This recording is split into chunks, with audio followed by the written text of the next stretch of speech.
most powerful nation on earth has declared war on us kids. In the early 80s, they pretty much closed down most of the big organizations.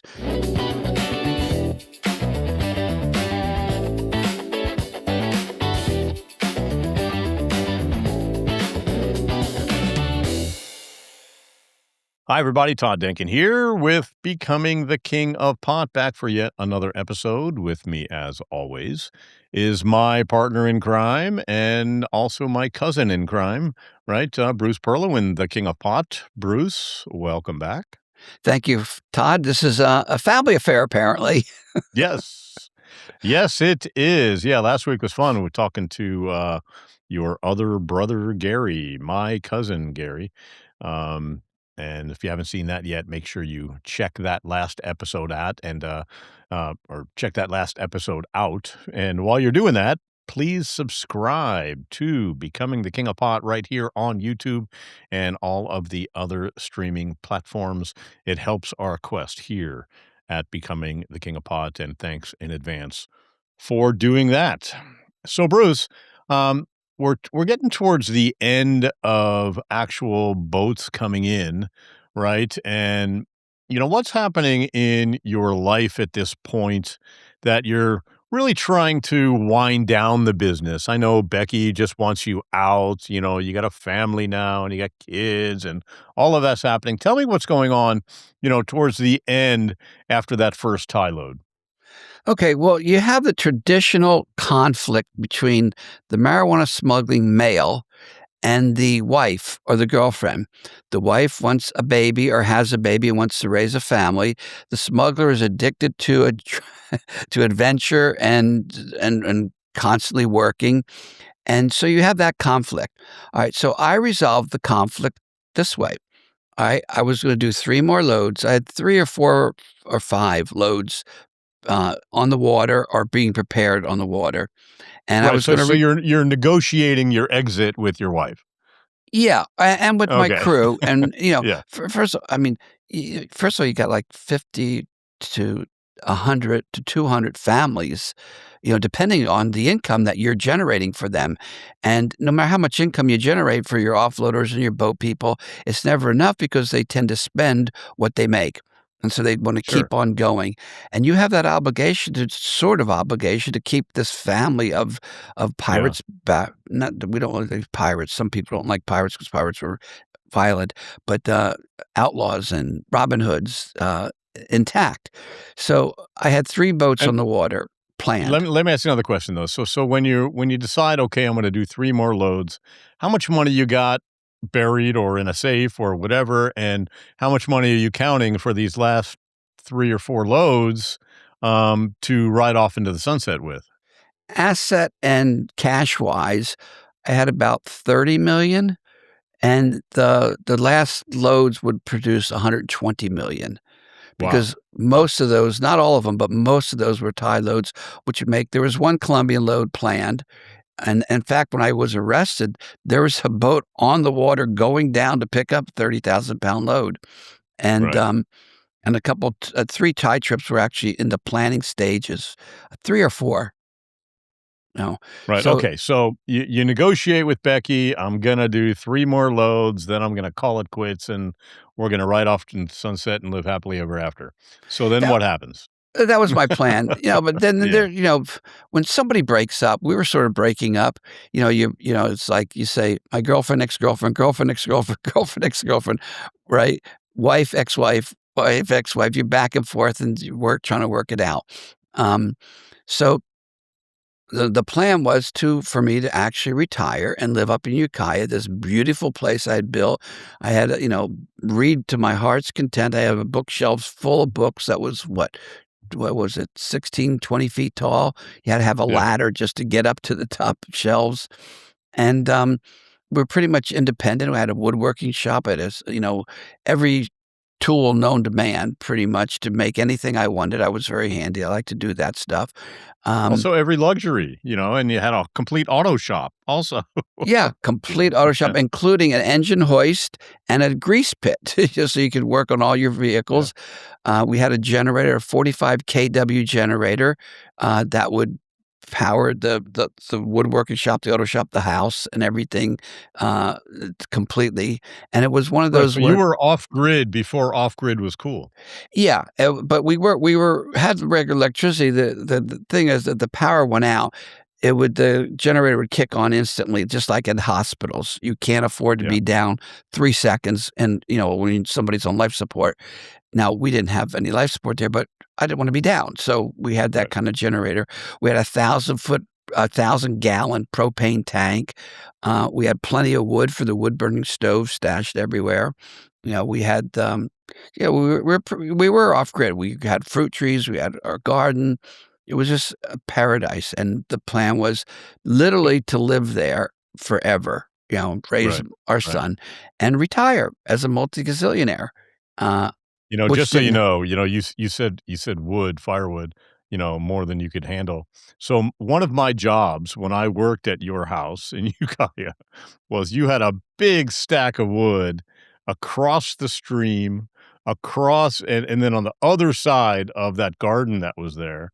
So me and my buddy took every freaking log and brought it from that area through the stream, up the hill, and stacked it by the house. Oh, that took forever. I hated you as we were doing that. Well, that's what happens when you're the little cousin. That's right. That's right. Exactly. Anyway, sorry. I got a little flashback from the logs that you talked about. Okay, so that's where we were at, and by the way, that is a typical scenario of all the old Gs, all the old counterculture, what do we call ourselves? The counterculture, marijuana no, the counterculture founding fathers of marijuana. We all had Right, the retirement plan, that one last trip, or in my right, case, right. that one last series of Or that trips. 3 last trips, right, Right, exactly. And do right. you think you wanted 3 more because it was just greed, or you wanted to make sure you were set, or were you really thinking about passing the torch and let somebody else take over? Actually, it was the last 3 because, my partner at the time, Al, that's how many we had planned.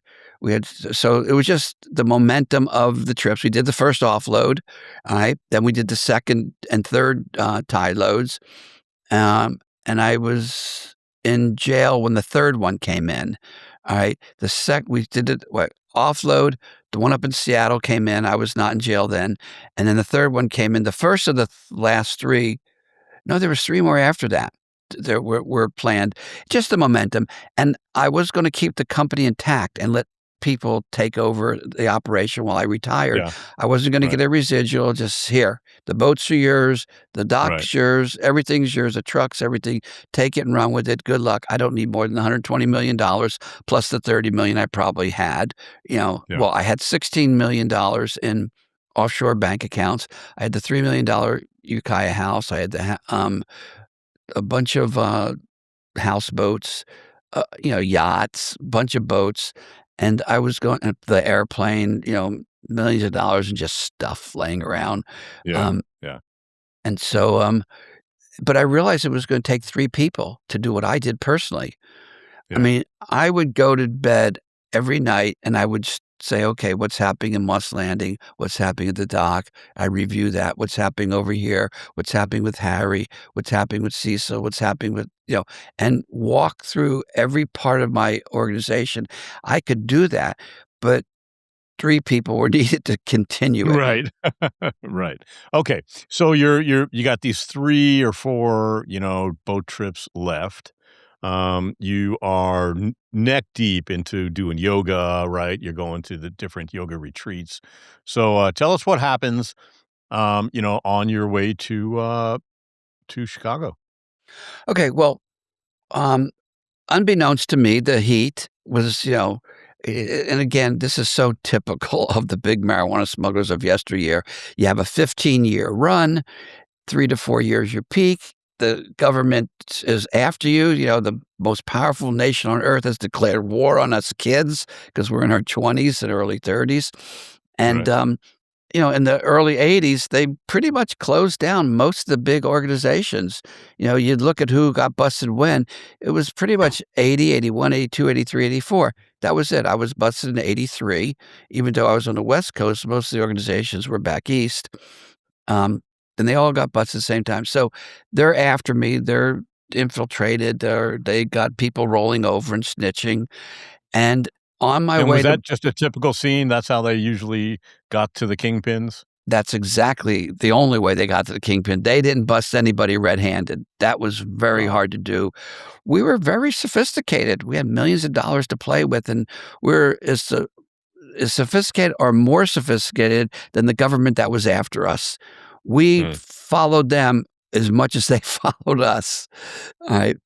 So anyways, on the way to I started doing yoga, Kundalini yoga, and going to white yoga tantra courses where, it was very powerful, effective yoga, and I was on the And way you've to been this. doing that for years, though. You're just getting better and more into it, right? Yeah, I had stopped doing it for a lot of years. I grew up doing yoga, I was weaned on yoga, and then I stopped doing it in the middle of my smuggling, and then I started doing it again when I met Al, and Al brought me back into the fold, so to speak, and so on the way to And Detroit, did you which was feel let me just talk about that for a second. Did you feel like, "Wow, I really missed yoga, and I really needed this to balance my life out because I got 7 boats on the water, I got 200 people, all of that is happening." What did yoga do for you, in those later days? Well, in the later days, I was doing too many Percodan, which is a painkiller, Mhm. and maybe too much of the Quaalude powders that, we had that barrel of Quaalude powder, that Yep. I never made Quaaludes with. I just used it for personal. Man, I lived there for a while, and I didn't know anything about this Quaalude powder. It's a good thing. You may not have made it with those logs across the river. I got into everything else and broke everything else in the fucking house, right? But I didn't find any of that Quaalude powder. And the funny thing is, I never told you this, every time you tell me about what you did in Ukiah, you snitch yourself off a little bit No, I more, know, I a know. little bit Well, more. now it's, 50 years later, right? 40 Right? years later, so So, um, so what yoga did for me, it chilled me out. No more drugs, okay? No more Quaaludes, Mhm. no more Percodan. And Um, when you're saying you're doing Percodan, you're doing too many? Is that 1 a day, 5 a day, 10 a day? 1 a What kinda day, habit did you have? 1 a 1 a day. day. But what happened at the end of 30 days one time, my prescription ran out, and, um and I started getting withdrawal symptoms. I go, "Oh my god, I'm addicted. I'm actually having withdrawal." So I Yeah. quit that. Forget that. No renewing the prescription. You don't know. You don't know that you're addicted, um, and, uh, and you're acting stupid and making bad decisions. So Mhm. yoga completely erased all of that. You start physically, we had that road all the way up the hill on the other side of the house, not the creek side, but the other side. It was about a 4-mile walk up a very, very steep hill. I'd walk that every single day. I literally had 3 T-shirts on because by the time I got to the top of the hill and I had a Mhm. tent up there with a Yeah. bunch of dry T-shirts, I was sweating. All 3 T-shirts were soaking wet with sweat. That's how hard that climb was or that walk was. So that was good physical, conditioning. And, the yoga just, balances you out. It's an enormous, enormous, powerful tool for stress reduction. Mhm. So and in that stress reduction, clearer thinking, I come to the conclusion, I don't want this lifestyle anymore. It was Mhm. a great, lifestyle growing up. I loved it. I loved the adventure. I loved the excitement. But it was time to move on and move into another chapter of my life. And the Was there an transition, aha moment? Was there a moment that happened that triggered and said, "Fuck, I just can't do this anymore"? no, no, not really. I've been waiting for that moment my whole life. I'm doing this, then I'll do something else. And one day I'll go and meditate for 10 years, which I ended up doing in prison. Right. Right. Right. So, So talk about that. So that was part of your one of your goals, right? Was to go study somewhere with the Maharishi, right, for 10 years? yeah, I always told everyone growing up, one of these days I'm going to disappear and go meditate for 10 years. And I was thinking of a Himalaya cave, And prison ended up being the modern version of that Himalaya cave because it was an incredibly powerful educational experience. Unlike anybody else that went to prison who had a bad time, I had a great time the whole time, Yeah, but that's so interesting when you say stuff like that. But again, so your goal was to go study yoga for 10 years, and that literally came true. But you weren't in the Himalayas. You were in Pleasanton, correct. right? I was in Yeah, Pleasanton with men and women together, two-thirds men. We had 400 women, 200 men. And that was hysterical. We'll get into that later, but I mean, yeah, yeah. I real quickly, my best friends are spies, assassins, terrorists, hijackers, jewel thieves, bank robbers, and that's Right. just the females. Okay. Right, right. And it's funny because that's who was in federal prisons back then. Right now, there's no real like hijackers or like when was the last time a plane was hijacked? Right, that was like a thing back in the 70s and 80s. Right, I don't think it really exists anymore. Anyway, so you're going to these yoga retreats. Right. And you're headed to somewhere in the Midwest, right? You're going to Michigan or somewhere?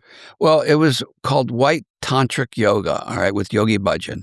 He was the yoga instructor at the time, or yoga teacher, and he was creating yoga, Kundalini yoga teachers. That was his mission in coming to America to do that. And today, there's a lot of wonderful, great Kundalini yoga teachers all over the world because of him.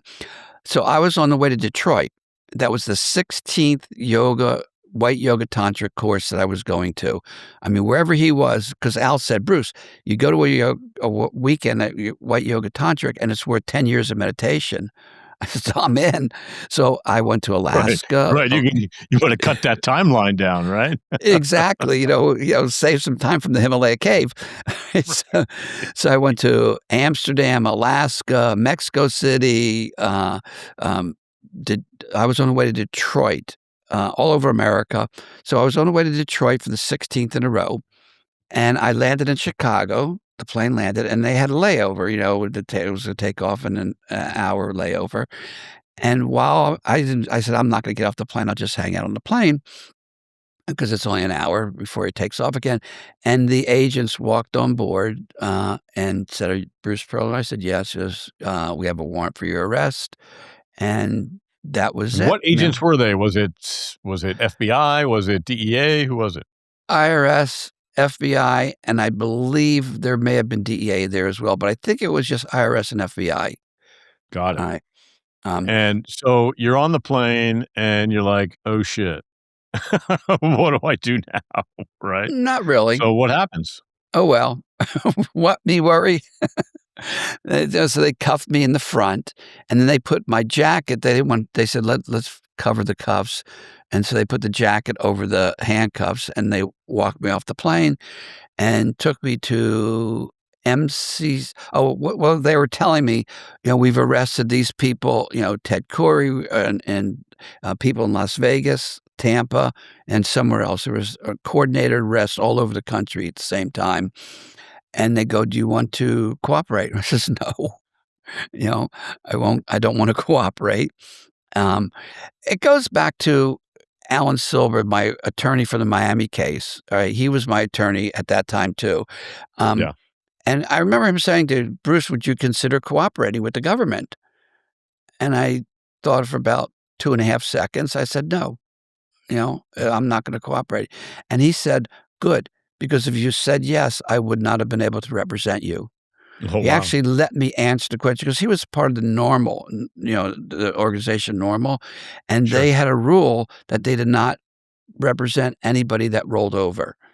Alright, Mm, so I wasn't going to, I never did, and, so they take me to MCC Chicago. So that was the first prison I went to other than when I got arrested the first time and was in Ukiah for 10 days, the Ukiah County right. Jail. Alright, so you're arrested on the plane. They bring you to, the local Chicago jail, right? Or do they bring you to a federal facility? No, MCC is a federal facility. Ah. And So it's you're at this federal facility, and now are you still sort of nonchalant because it's no big deal, or are you saying to yourself, "Oh shit, my goose is cooked this time"? No, there's never my goose is cooked attitude. It was like, okay, there's a boat on the way down to Colombia as I sit here, so I got to figure out what to do. There's 3 loads planned for Thailand. I got to figure out what to do there. And I had great partners in the Thai loads. Um, a guy named Bill Lamort and a guy named Al Ellis. So they could. They're Al's an old time smuggler. He started way before 99% of the smugglers did, because he was smuggling from when he was in Vietnam. He was sending back loads of Thai weed inside speakers to his, because when you come back from you can only allowed to when you come back from Vietnam, you only can have a duffel bag, but you can ship anything you want customs free. Customs doesn't Right. inspect it. So he was shipping Right. back speakers full of pot. So when he got back from Vietnam, he had a whole garage full of speakers. And that was some of That's the funny. earliest smuggles in the history of America, Mhm. for decent sized loads. Anyways, they could handle that, the Thai load, but they really weren't involved with the Colombian load. My brother was, Craig, the dock master, Donnie was, and Right, Paul so Hill. alright, so you're in this, federal facility. You have a bunch of jobs that you have to, keep going. I mean, how do there's no cell phones back then, there's no internet, or you can't email anybody, plus you're in a federal facility. How do you communicate with your organization? The lawyer. So Allen got the local attorney. I forgot what his name was. He was a really cool attorney out of Chicago, probably another normal lawyer, because they were all over America, part of this organization. And normal stands for, what is it, North American? No, Um, it's National Organization for Marijuana Reform Laws, something like that. yeah. Okay. So we Yeah. had a local guy, and he would come in, and I would tell him, call my brother Craig, tell him to turn, in this case, to turn the boat around, because we don't know if they know that we don't know what they know. I'm arrested. Who snitched? How much information they have? You don't know that. They do. We don't. So, do they know the name of the boat? Do they know that there's on the way down to Columbia right now? Do they know about the tie loads? Do they know about the dock? You just don't know. So, to be safe, I told them turn the boat around and get a different boat, which he did, and we'll get into that in later episodes. So, but meanwhile, I have to focus on that. Okay, Yeah. what they have against me, they have against me. All right, that's neither here nor there. We'll deal with that separately. Let's secure the load. All right, so that was my whole focus. And the lawyer comes in every day, right? And or every other day or 3 times a week, and I tell him what to say, and then he gives me the information back. It's person to person. Nobody was bugging. In some cases, they bugged, visiting rooms, but in this case, they didn't. And are you Uh, in the same room, or do you got the glass in between you talking on the phone? no, What do you no, got you're in the going on same over there? room, face to face. Yeah. Got Yeah. it. The thing with the going through that's after you get sentenced, Oh, in I gotcha. state prisons, not federal. Federal Yeah. prisons, you always go to the visiting room, and you can hold hands with your wife and face to face. Um, So now I'm there, turn the boat around, and I figure, okay, I'm gonna maybe bond out. So, it was $1 million bond to start with, and then when they found out that I was going to make the $1 million bond, because I was working to get it together, they raised it to 5 million, and there was no way I was gonna make 5 million, so I was in for a long time, and I knew it. Uh, and I wasn't there very long in MCC Chicago, because they pretty much, after about 3 weeks, took me down to, county jail in Tampa, Florida, which is where the, laundering, was taking place out of a group in Tampa or Sarasota. So Tampa was the closest county jail to Sarasota, which is where the case was out of, the laundering case. Same time, there was a big investigation into the smuggling out of San Francisco. So I had dual investigations, the big laundering out of Tampa, which I ended up getting racketeering for that case, and the continuing criminal enterprise charge out of San Francisco for all the smuggling. Because now at this time, everybody's rolling over. The crews are rolling over, the captain's rolling over, the laundering guys are rolling over. My Wait, so partners are rolling over. right, so you know who was rolling over on you? Yeah, yeah. Oh, wow. It started off with Fred and Ned Shore. They were my partners out of Ann Arbor, Michigan. They were telling all about the West Coast operation, and the Charlie got busted trying to launder money for a cocaine ring or a fake cocaine ring. It was the DEA, and well, actually, he was cocaine, and then they infiltrated him from that and with the fake cocaine guys, and so he was rolling over. So I had two Well, what is charges. that story? Tell us that story where he had the fake cocaine guys. Okay, well, what happens is he laundered some money. Charlie Brune, Jack Dubart, and Fred and Ted Corey were my laundering arm. They laundered my money all over the world, and they took on another job. They laundered money for some cocaine guys. Well, somebody in the legitimate cocaine group, got busted and turned them onto another of the fake cocaine smugglers, which was really DEA. Alright? So now they're talking to the DEA, laundering DEA money, and actually got me involved in that. Charlie has me fly to Florida. I actually sold the DEA one of my Luxembourg trust or Liechtenstein. I think it was the Liechtenstein trust because I didn't need it. I wasn't using it. And, I I remember they paid me $10,000 at that time, and they said, "Count it." They said the words, "Count it," and I go, "Oh, shit." That's what they say when they're taping you. So I counted it and left, and when I got downstairs from the hotel, I said to Charlie or Ted, I forget which one, "Do you think those guys are the heat?" They go, "Well, I don't know." They said, "Count it," and that's what they say when they're taping you. So, uh, we're real aware. So that was the fake group that they, were laundering money through. So Right, now I'm in Tampa right. County Jail. Well, how'd you get to Tampa from Chicago? The marshals took me. That's a good question. I don't know if they took me on the marshal's plane or the bus. No, it was actually the bus. It was Oh, interesting. what a terrible drive. Yeah, so you're on this bus. I remember, I don't know where it was, Georgia maybe, or Northern Florida. I was in with another inmate, because you travel, they pick up inmates, and they put us in this, like, play jail. It was a jail, some county jail, but it was like a play jail. I mean, What do you you mean a coulda play jail? What's a that play jail? is a it looks like a little teeny-weeny town and a little county jail, and you could just walked out the front. I mean, I looked at the guy, he looked at me, and we just started laughing because they leave us there, take the handcuffs off, leave us there, say, "We'll be right back," and they go walking off, and the door is right over there. So we could have walked out, and it was real small, so, Kinda like an old Western where you could reach the key to the cell, right, and yeah, unlock yourself, right? yeah. So that's how I got there. So that was the one stop. I didn't escape. I figured, okay, let me run this. Oh, that was the other thing. The Colombians said, look, we can bust you out, anywhere, all along the whole journey for the next year. And I said, no, I'm done. This is going to be, Wait. What do you mean they say they can bust you out, and, how does that work? a jailbreak. They're freaking Oh, yeah, Colombians. just a jailbreak. Oh, yeah. You know, come on. I was in Pleasanton when the helicopter flew in and took and rescued someone and took them out, a jailbreak there. Um, it's when you got the kind of, manpower, money, and armaments that the Colombians had back then, and now it probably wouldn't happen, but it was not too far-fetched to be able to have them come in and take you out, do Wow. a Wow, successful that's jailbreak. awesome. Yeah.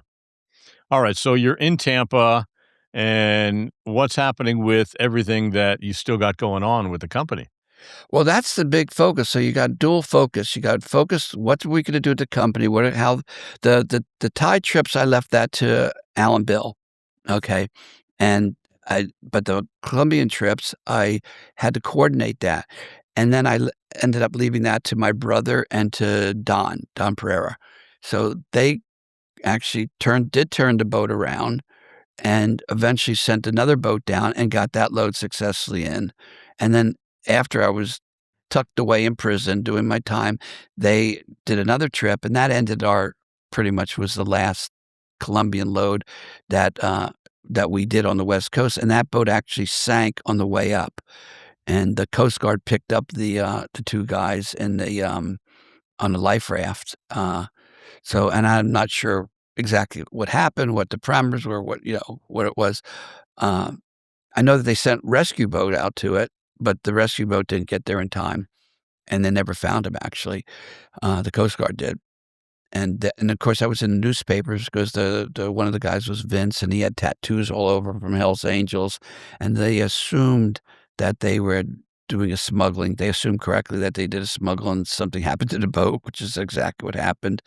And, so at least Craig had the newspaper article in that case to show the Colombians, "Look, here's the newspaper article for the boat that sank." Because when it sinks, you don't have to pay the Colombians anything, you've already paid them. Additionally, I had $200,000 to let's see, Right, so 3 so wait a second, when something sinks then, do you call the newspaper and say, "Hey, this boat sank?" I mean, how does the who's monitoring what sinks and what doesn't sink? Well, in that case, they didn't find a boat. They just found 2 seamen rescued by the Coast Guard. That's a newsworthy story, alright? Mm, And in it, they said because the guy was Hells Angels, they suspected that they were smuggling, alright? So mm. at least that was in there, and that was good for the Colombians.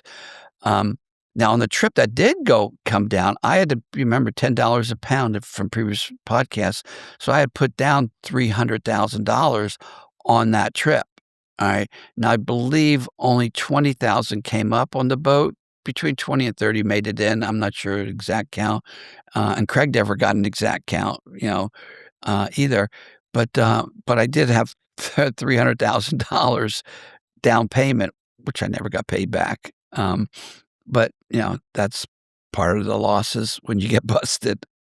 Yeah, yeah. I bet the Colombians were like, "Hell yeah, free 3 hunch." No, no, because the load got in, and they got paid the full $75, you Oh, know, got it. for per pound, which is what we paid for on the West Coast. So you're in jail, and you're wor there's a whole world now. What's happening with Becky? What's happening with the House of Ukiah? What's happening with the organization? What's happening with your defense? How many people are gonna testify against you?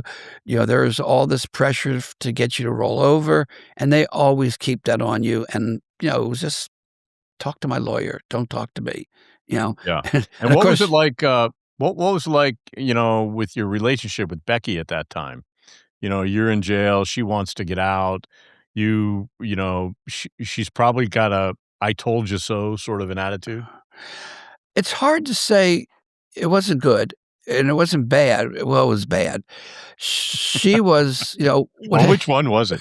Right? we were breaking up, we had broken up. I was with Yeah. Roseanne and Lois and mostly Roseanne, and, And she was with Alex, right, the pilot?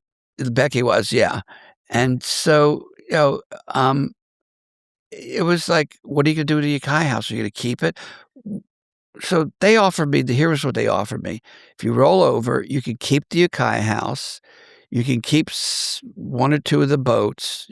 Can't keep the dock. You can keep the airplane. You can keep a bunch of your money. Um, the money was, negotiable, and, um, and you get a reduced sentence. And I wouldn't do it. And Becky would said to me, "Bruce, your son is gonna grow up without you." And I said she didn't say, "I want you to snitch." She never said that. Becky is an Mhm, awesome person. She's a great mhm. person in every way. And, um, and I said, "That doesn't give me the right to have 125 kids grow up without their families, their fathers." So, I did the crime. I'm gonna do the time, Um, so Well, now you sound like Roseanne. That's what she was talking about last week or, 2 weeks ago, when, she said, "Hey, we all make our own decisions. There's no snitching. You do the crime, you do the time." yeah, that was a sliver of a small group of people that had that attitude. A lot of people had that attitude until they're actually faced with these, draconian sentences. I mean, 15 Yeah, I mean, years. until you're sitting there like this, right, it's all fun and games, right? Until you got your hands Mhm. handcuffed on you, be right behind your back. Then it's like, "Oh, yeah, honorable and honest. Yeah, whatever you need." Right? Exactly. And most people broke and rolled over. Um, I don't judge any of those people. I don't say that what they did was the wrong thing. You know what I say to people that say, "Oh, he shouldn't have snitched?" I go, "You put yourself in their shoes. Maybe your mom is dying, or maybe if you get to prison, you're never gonna see your parents again, or your kids again, or your wife again, or whoever." You know, um, you don't know the circumstances of each individual person. I Yeah. I, you know, bit the bullet. My father died when I was in prison, and actually, that was another thing. He actually got in a car wreck. He was in pretty bad shape physically, he was on dialysis. My mom was a nurse. She would dialyze him at home, and, but he got in a car wreck, and that was what killed him.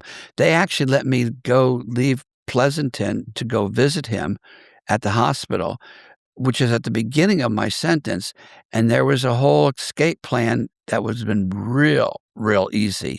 You pull up in front of the hospital, nonviolent and everything. Pull up in the hospital with a van, open the side door. I jump in, a couple guys, maybe pull a gun on the guards, maybe don't, but, could happen real quick, and I turned that escape, plan down. I didn't I was done. Now it's time for Yeah. prison, you know? Right, right, right. So tell us about how the operation ran with you still in prison. I mean, well, you haven't been sentenced yet, so you're just sort of hanging out and, waiting, right, talking to your lawyer and devising this plan. Um, and how difficult is it to, keep things running? It's pretty difficult, so you don't even try. Um, you other than me saying, "Turn the boat around and bring it back and send a different boat," that was it. There was no more communication with me on bring it to the dock, bring it to the beach landing. That was all on my organization to make those decisions. My decision at that point was, you don't say, "Oh, okay, I'm gonna be in prison for 9 years." You say, "Let me see if I can fight it." Do we go to trial? Do we not go to trial? What do they have?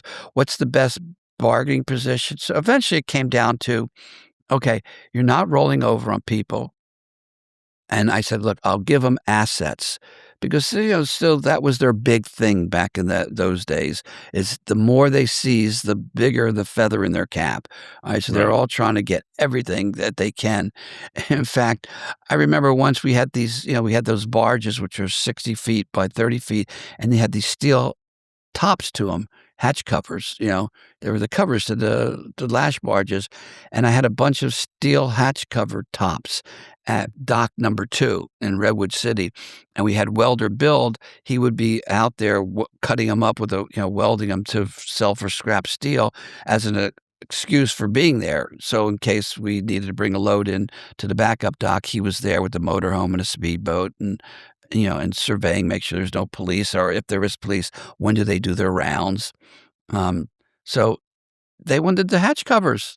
What do you care about steel hatch covers? I mean, a boat I can see, a house I can see, a plane I can see, a dock I can see, but hatch covers, steel, but still they wanted that. They literally took me out later from San Francisco County Jail when I went after I finished Tampa and had to go to San Francisco to plead guilty. Um, where the hatch covers were. I showed him, "There's the hatch covers, they're yours." So, but, so you're And they dealing with never that. explained that. They just wanted the hatch covers. No, they wanted everything they could get, the Zodiacs, the house. So I said, "I'll give you the assets, and I won't go to trial," because to go to trial is a big deal for them, and it's a big expense, and you never know how it's gonna turn out. There could be a technicality, they could lose.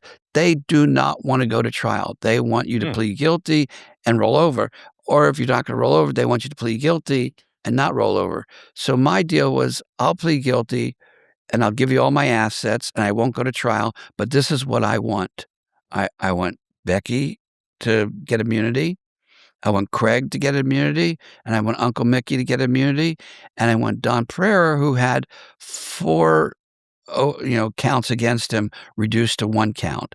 So, and that was the deal that they said, "Okay, we agree to that." Because they said Craig would have never been involved if it wasn't for you. Becky really wasn't involved. Sometimes the girlfriends or wives are involved with the smugglers. In this case, Becky was not. Uh, and Uncle Mickey, he had a minor role. He was just laundering money every once in a while with the casinos. Um, Yeah, didn't that deal protect your parents too? no, no, they were never a target, Got it. you know, um, just those 4. And so that was my deal. And so you're negotiating that, and it just doesn't happen overnight, and you gotta jump through the hoops. And so that's took a good year, year and a half. And then in San So right, Francisco. so right, so your deal with it is to save, your close family members who were, involved, right? What were those charges on those guys that were dropped? Same as yours, just conspiracy? No, they weren't dropped, they weren't initiated. Mm, You know, conspiracy to smuggle marijuana, conspiracy to launder money, you mhm. know, um, technically, they're all guilty, you know, according to the law. I mean, if you know what's happening and you are spending the money, like Becky, okay, good example, she had cash, and that was marijuana cash, and she was paying the workers, alright? That technically makes her, morally, ethically, it shouldn't. I mean, Roseanne, when she was getting stash houses, right, to put, and knew that the marijuana was gonna go to those stash and was selling the marijuana and collecting the money, that's illegal, alright? Becky never did any of that, alright? So but they could But have. she's equally as guilty just because she knew about it and she didn't tell anybody.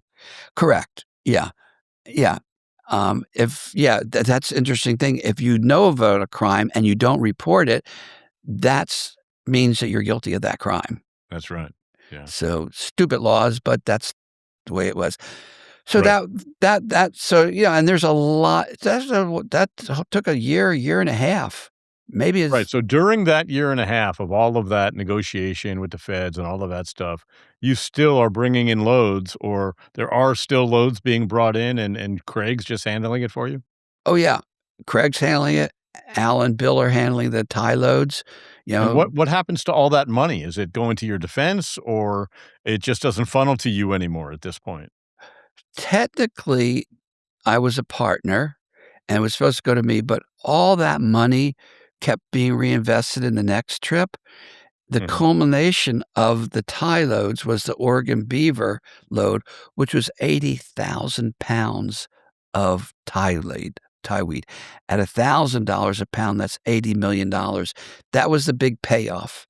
So I would have gotten my big payoff at the Oregon Beaver. Unfortunately, the Oregon Beaver got busted, and somehow only 65,000 showed up at the docks in the Coast Guard when they tallied it. Somebody stole 15,000 pounds of Thai weed, which is sort of irresistible. You're a bunch of Coast Guard guys, and there's $15 million there that you could just siphon off, funnel off to the side. Um, but not that that matters to us. We lost 80 million. Right. Right. So that would have Right. been my big payday. Even while I was in prison. Interesting. Interesting. Your biggest potential payday is while you're sitting in prison waiting to be sentenced or still I was negotiating a deal. actually sentenced because I remember. Now I didn't know that it was going on. I just knew that they were working, and they said, "Okay, this is Bruce's portion. We're going to do this. We're going to reinvest it, and we'll keep reinvesting, and Oregon Beaver will be our big payday, and we'll all retire." Alright? So my plan was still in effect even though I wasn't a participant in it, and I didn't even know, but I remember I was in Pleasanton, and I remember hearing on the news that the Oregon Beaver was busted at 80,000, or I think they said first they said 80,000, then it turned into 65,000, right? And, but I knew it was 80. Yeah, but I knew because I got word from, you know, that it was our load. I didn't know that at the Yeah. time, but I remember feeling a deep sense of sorrow. I go, "Oh, those poor guys, 80,000," or the news said 65,000, 65,000, $65 million, and that's at 1,000. If you sold it for 1,200, it would be more. If you sold it for 1,500, it would Sure. be more, and Sure. it could have sold it as high as 2,000 based on the quality, so I didn't know what the quality was, but I just, took the low numbers. And I was just really, really sad, not realizing that was my retirement money. Right. Right. Right, and then so you make your deal, and so you forfeit everything? Everything's gone? The house, the cars, the money, the jewelry, the gold, everything's gone? Not really. There was $100,000 buried in the backyard that Becky got. There's $250,000 in silver coins, that we had down in the Bay Area that they didn't get. They didn't get the trucks. You know, the workers got the trucks, the speedboats, the starlight scopes, all the electronic equipment, the scanners, the big giant telescopes and binoculars. Um, None of that stuff got, got part of the confiscation. Mhm. Uh, so none of the jewelry, um, just the bank accounts, yeah, they got those. Yeah, yeah. Alrighty. Anything else you wanna add about, the first real, uh, bust and, your journey that you're about to take into prison? No, not really. It's interesting because I'm reading a lot of the books and preparing for these podcasts. I'm reading the history of smuggling, so I read it a lot, and everyone's writing their books now and doing podcasts and getting on other podcasts and doing their movies and documentaries and TV series. So it's all this stuff is coming out that was never, never out before because it was all secretive. You didn't open your big mouth, Now everybody can. And so, um, one of the things about it's very, very similar. Our journeys are all similar, but my journey was a very, very happy ending, sort of, if you can have an happy ending. In prison, I got 5 college degrees. I read 100 books a year. Fell in love with the Russian spy, because I was in with women. All of That's which we're gonna talk about, right, all of which we're gonna talk about, um, but but coming up in the next. Yeah, the point I'm making is that it wasn't a bad experience going to prison. It was Yeah, just as exciting and just as adventurous, almost, as the smuggling operation was. So, a lot of the other guys did not have that kind of good experience. They hated it. They didn't like it. I figured, great, this is a great right, rest and relaxing time, and I get to read all those books I've always wanted to read and was too busy smuggling, so I didn't have the time to do any of that stuff. right. 3 hots and a cot, right? That's what they say, Yeah. right? Alright. Well, thanks, Bruce, for, getting us to the prison years, which we will, pick up next time. Um, Well, and, we still wanna finish up the last tie loads because we didn't talk about those. yeah, So, yeah, we'll get Cecil on because he did the one up and hopefully a couple of the other people, so we can just get the whole story out there about the yeah, sure. end of the largest marijuana smuggling operation in West Coast history. Yes, we definitely want to hear again from Cecil, who was a lot of fun to talk to last time. Yeah, and let's hear how it all went down while you were incarcerated. Um, all right, so that's cool. That'll do it for today's episode. As always, Bruce, the King of Pot, thanks for joining us. And I'm Todd Dankin. This is Becoming the King of Pot, and we'll see you next time.